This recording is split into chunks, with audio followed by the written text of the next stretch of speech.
да се види площадката. Съответно, ако искаш да му обиколиш, да се види и морето, няма нищо против.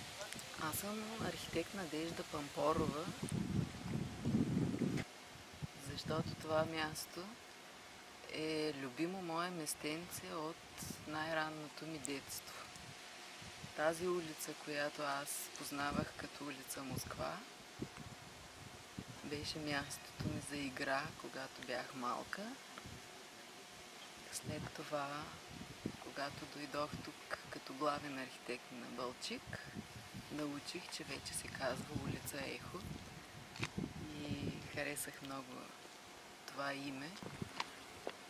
Беше ми много приятно, може би заради младостта ми, да съм главен архитект, който се занимава не само с документални проблеми, но и творец в някаква степен.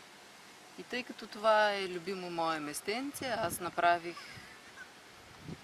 един собствен проект за благоустрояване на парка с възможност за изграждане на нова детска площадка, който проект обсъдих с тогавашното ръководство и който не стигна до някакво развитие. Ето това е Балчик.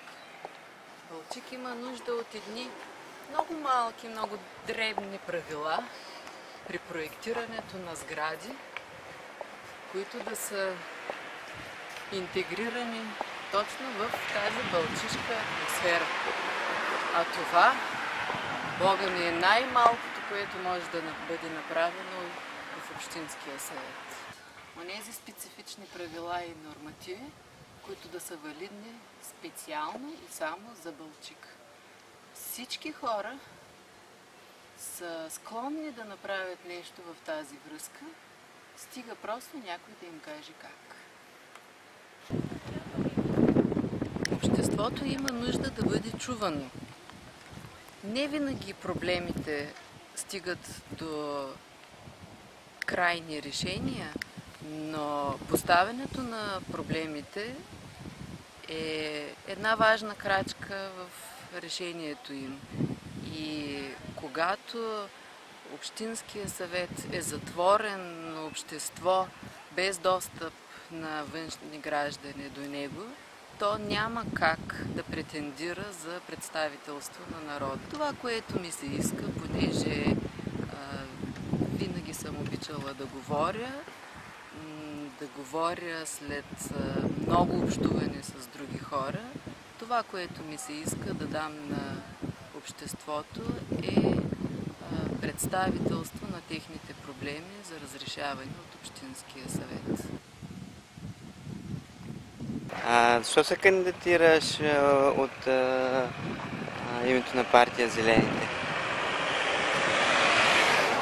Какво по-важно може да има за едно общество, извадено от природата по един почти насилствен начин, свикващо много лесно с лукса, който предоставя новата цивилизация, и страдащо именно от прекъсването на тази връзка с природата. Истината е, че ние трябва да намерим сили в себе си да се върнем по някакъв начин към нея.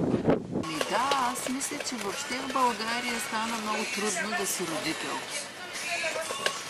Отговорността, която ние стоварваме на децата, е много голяма. Те не могат да я поемат.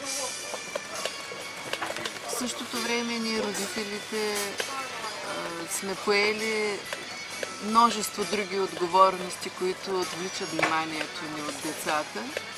И в край на краищата се получава един ожесточен спор. Родителите трябва да разчитат на училището или училището трябва да разчита децата да бъдат готови, възпитани от родителите. Този ожесточен спор има нужда от решение, което според мен може да намери израз след едно много голямо говорене. Тоест един много сериозен диалог с именно тези родители, на които определено смятам, че може да бъде помогнато. А общинските съветници не могат да бягат от отговорност.